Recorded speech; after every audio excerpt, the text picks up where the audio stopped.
không thấy ní trong đừng mà lướt ông pi các ở đây đã bong vốn tinh đâyឬក៏tinhផ្ទះនៅចំប្លុកនៃផ្លូវតបាទករណីដែលផ្លូវតយើងបានចែកចេញជាពីរចែកចេញជាផ្លូវត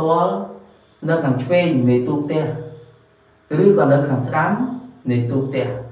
ខ្ញុំនឹងលើកករណីទី1ឧទាហរណ៍ថាបងប្អូនទៅទិញចំដីឬក៏ផ្ទះដែលមានផ្លូវតនៅខាងឆ្វេង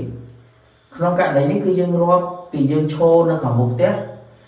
ហើយយើងបែរមុខចេញទៅក្រៅបែរមុខចេញទៅក្រៅបើសិនជាផ្លូវតនៅខាងឆ្វេងដែរនឹងឲ្យផលប៉ះពាល់ទៅដល់តំណែងរបស់មាគខៀវបើថាក្នុងទូផ្ទះហ្នឹងគឺប៉ះពាល់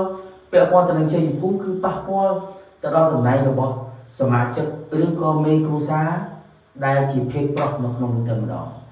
បាទជួនកាលអាចប៉ះពាល់បើនិយាយជារួមគឺប៉ះពាល់ទៅដល់តំណែងរបស់មាគខៀវក្នុងតម្រានៃ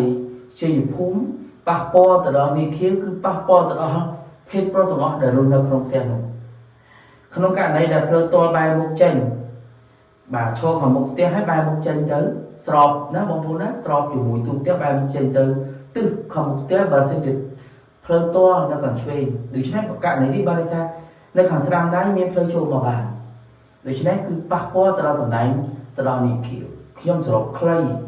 ជួយបងប្អូនចែកចម្លែកឲ្យបងប្អូនទៅសង្កេតមើលដូច្នេះវាផលប៉ះពាល់ធ្វើឲ្យអ្នកដែលជាភេទប្រុសជាពិសេសមេគ្រួសារមានភាពអសកម្មមានភាពអសកម្មមិនសូវមានសកម្មភាពរស់រវើកបាទក្នុងតំណែងជ័យភូមិបន្តមកទៀតករណីមួយទៀតបើសិនជាផ្លូវតនោះនៅខាងស្ដាំជាធម្មតាបើមានផ្លូវតនៅខាងស្ដាំគឺត្រូវតែមានផ្លូវមកពីខាងឆ្វេងបាទព្រោះมันអាចតទាំងអស់ទេវាត្រូវតែមាន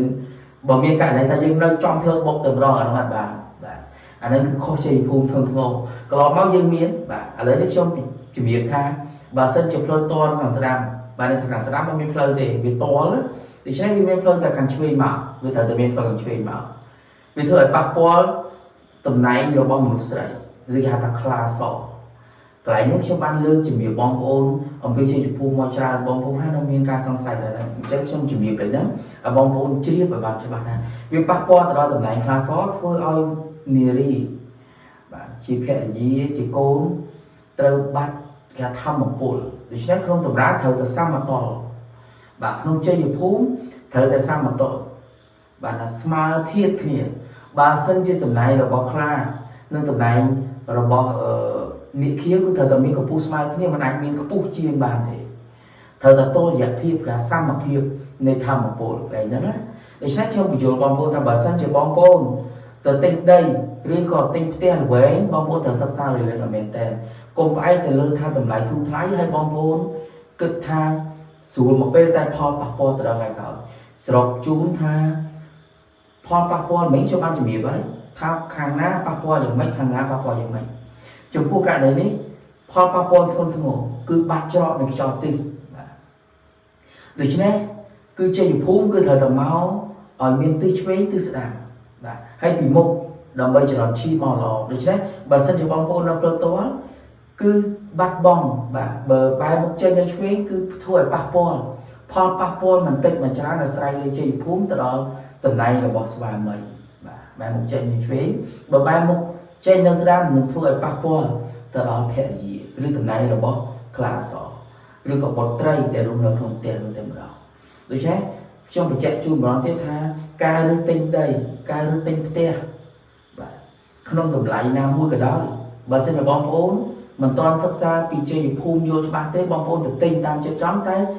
ក្នុងតម្លៃមួយដែលទាបហើយតែយើងបាត់ច្រកនឹងទិសមកខាងដូច្នេះធ្វើឲ្យយើង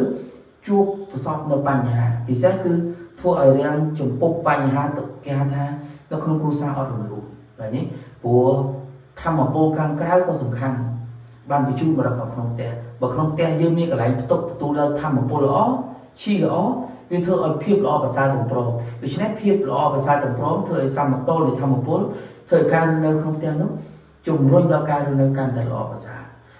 បាទកន្លែងនេះខ្ញុំសង្ឃឹមថាបងប្អូននឹងយល់ពីចំណុចនៃការផ្ទះតបែរមុខចេញនៅឆ្វេងផ្ទះត ទាល់ដែលបែរមុខចេញនឹងស្ដាប់ផលប៉ះពាល់ខ្លះបាទដូច្នេះខ្ញុំសង្ឃឹមថាបងប្អូនដែលលោកមានសំណួរបាទមានសំណួរអាចធ្វើការឆាតសួរនៅក្នុង channel YouTube ក៏បាន Facebook page ក៏បានបាទចំពោះការសួរនាំគឺជួបបងប្អូនដោយសេរីក្នុងការសួរនាំបើខ្ញុំដឹងប្រមាណខ្ញុំនឹងជម្រាបបងប្អូនប៉ុណ្ណឹងពាក់ព័ន្ធនឹងតម្រាជ័យភូមិដូច្នេះអ្វីដែលជាបទពិសោធន៍និងចែករំលែកបងប្អូនក្នុងថ្ងៃនេះសង្ឃឹមថាជាសារៈប្រយោជន៍ដល់បងប្អូនសម្រាប់មុនទៅទិញផ្ទះឬក៏បងប្អូនមានផ្ទះនៅទីនោះរួចស្រេចសង្កេតលើការរស់នៅខ្លួនឯងបាទដូច្នេះសរុបជូនទៅវិញថាក្នុងផ្ទះមួយត្រូវតែឲ្យមានកម្លាំង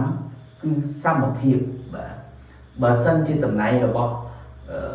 នេះខៀវនិងតំណែងរបស់ខ្លាសគឺត្រូវតែតុល្យភាពពិតណាស់ហើយថាតំណែងរបស់មនុស្សប្រុសទៅតែសកម្មភាពនៅខាងក្រៅខ្លាំងដូច្នេះមនុស្សស្រីនៅខាងក្នុងត្រូវខ្លាំងដូច្នេះទើបគ្រប់គ្រងគេថាធម្មពលសមតុល្យគ្នាបានតែនេះណាអញ្ចឹងខ្ញុំសង្ឃឹមថាបងប្អូននឹងយល់ចំណុចគន្លឹះសំខាន់ដែលខ្ញុំបានជំរាបមិញអំពីផ្លូវតផ្ទះនៅផ្លូវតឬក៏រោងចក្រនៅផ្លូវតសិតតែមានផលប៉ះពាល់មួយបែបម្នាក់បាទសង្ឃឹមថាបងប្អូនមានបានទទួលបាននូវសារៈប្រយោជន៍បាទសូមអរគុណ